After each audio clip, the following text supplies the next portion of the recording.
Since time immemorial, this land, this place, has been home to the Kalapuya people.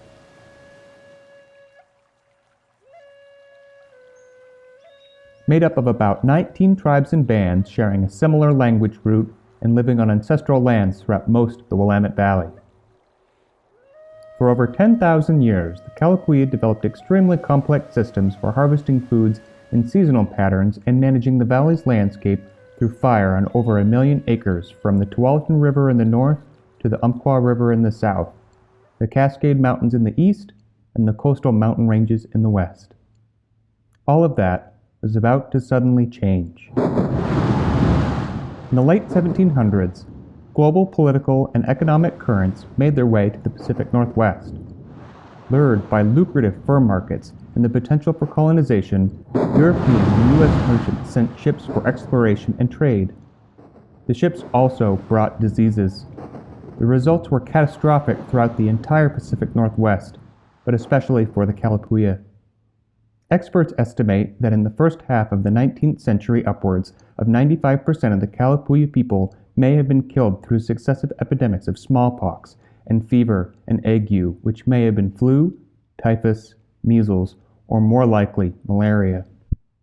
The traumatic loss of family and society was also coupled with enormous social upheavals as fur traders, missionaries, and eventually settlers began to encroach on ancestral lands. Eventually, many Kalapuya would be forced from their homes and to a reservation in Grand Ronde, Oregon, with members of many other cultures including Malala, Shasta, Umpqua, Rogue River, Chinook, and Tillamook peoples. Despite incredible obstacles, including termination of tribal status in the 1950s and a decades-long fight in the highest courts for restoration, descendants of the Kalapuya have continued to call this place home. In 1831, an event occurred hundreds of miles away in the then frontier town of St. Louis, Missouri, which arguably changed the course of this region's history in ways the participants probably would have never imagined. 4 Native American men from beyond the Rocky Mountains traveled to meet with General William Clark, who had been a part of the famous Lewis and Clark expedition to explore the territories of the Louisiana Purchase several decades before. We may never know what actually happened at this meeting, but the newspaper reports of that event spread like wildfire through New England in the throes of the religious revivals of the Second Great Awakening. Religious leaders took the visit as a sign. The communication on the subject of the deputation of the Flathead Indians to General Clark has excited in many of this section intense interest. We're for having a mission established there at once. Wilbur Fisk, 1833.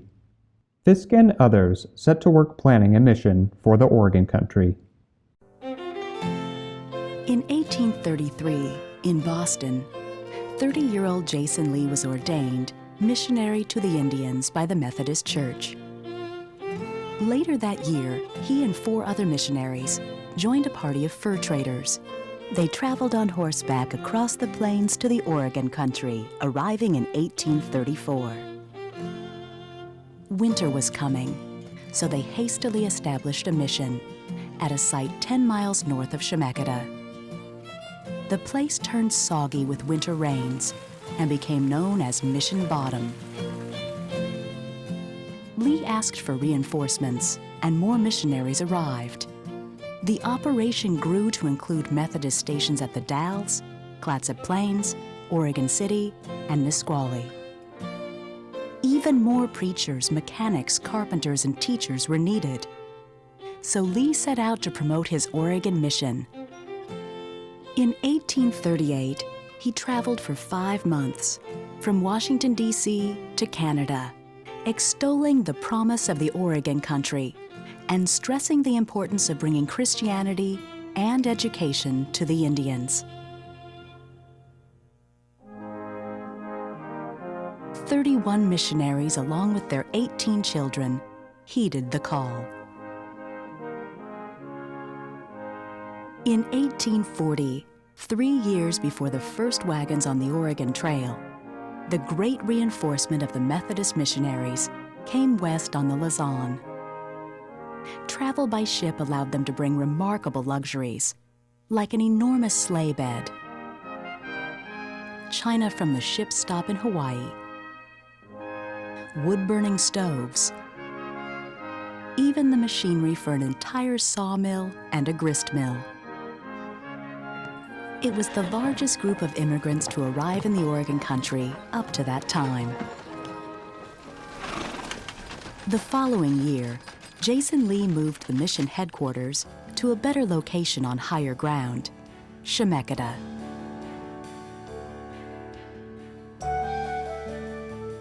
A new and complex tapestry began to be woven into Oregon's history. Water was the lure. At Chemeketa, a creek powered the grist mill and sawmill. Grain could be ground and lumber cut for a school and frame houses. Jason Lee's, with 4 apartments, and a parsonage, its second floor a dormitory for unmarried missionaries. The Oregon mission at Chemeketa closed in 1844, just 10 years after Jason Lee arrived, yet it played an important role in the colonization of the area and the creation of organizations and systems still in place today. The missionaries' presence in the region provided a political advantage to the United States in its quest to solidify its claim to the land, which at the time was contested by Great Britain.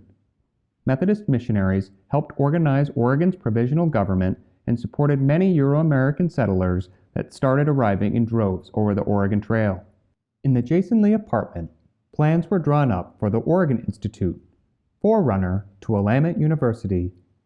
Missionaries who chose to stay after the mission closed helped plat the city of Salem, donating land where the capital would eventually be built.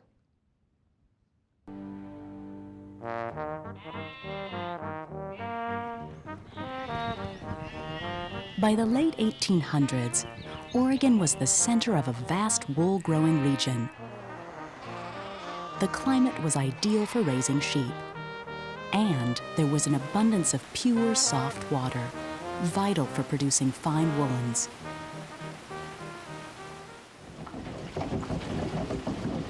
The development of water power set the stage for manufacturing. A woolen mill was the dream of another dedicated man, Thomas Lister Kay. Born in England in 1837, he emigrated to the United States at age 20. He found work as a loom boss, but wanted a mill of his own. In 1889, he founded the Thomas Kay Woolen Mill. 6 years later, a fire destroyed the mill.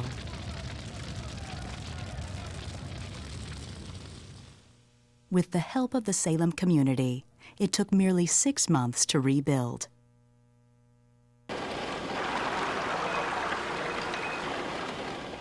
The Industrial Revolution was embodied here, in the mill's extraordinary water-powered textile machinery.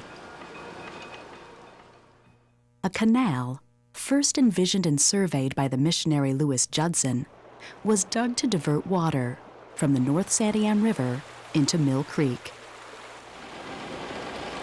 The water-powered turbine generated enough energy to run the entire mill. The machinery that transformed fleece into woolen fabric was tremendously noisy and sometimes quite dangerous, typical of the times. But unlike other factories, a great sense of camaraderie prevailed. The Kay family lived and worked alongside their employees. They had baseball teams, played horseshoes, had picnics. Generations of families worked together. Creating the woolen fabric took a high level of skill. The cloth not only had to look perfect, it had to smell and feel right. But success turned to losses by the 1950s, a victim of new synthetics and imported fabrics. In 1962, the mill finally shut its doors.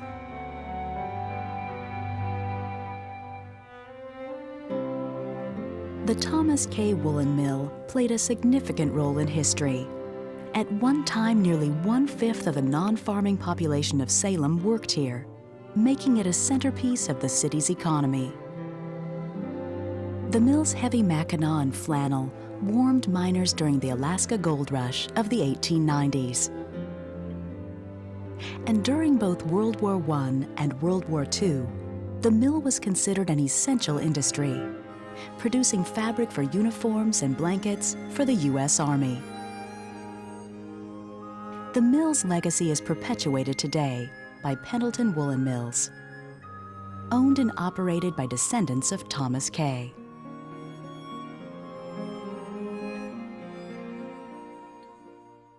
In the mid-1960s, not long after the mill closed, the Mission Mill Museum Association was formed. Over the years, volunteers have worked diligently to preserve the mill, to move historic buildings to this site, and to restore them. One of the chief allies in this process was the Marion County Historical Society.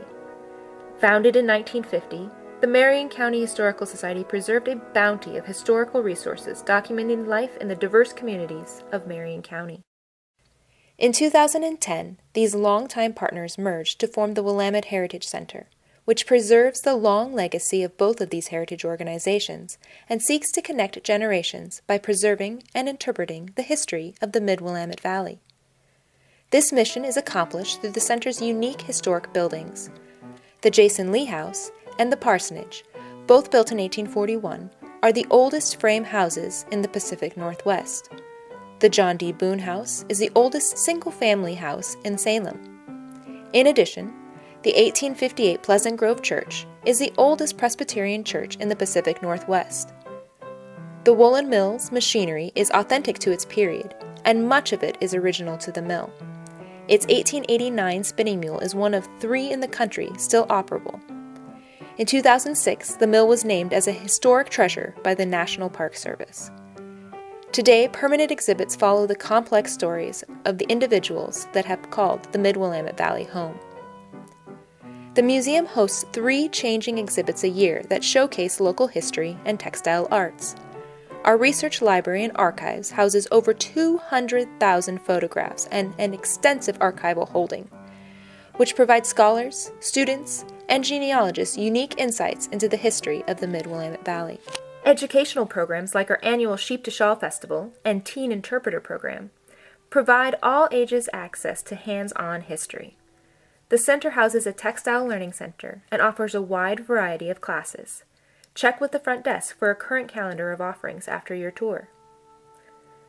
The threads of time have woven a remarkable human story at Chemeketa Prairie, from the Kalapuya to the missionaries, the Woolen Mill, and today's dynamic programs.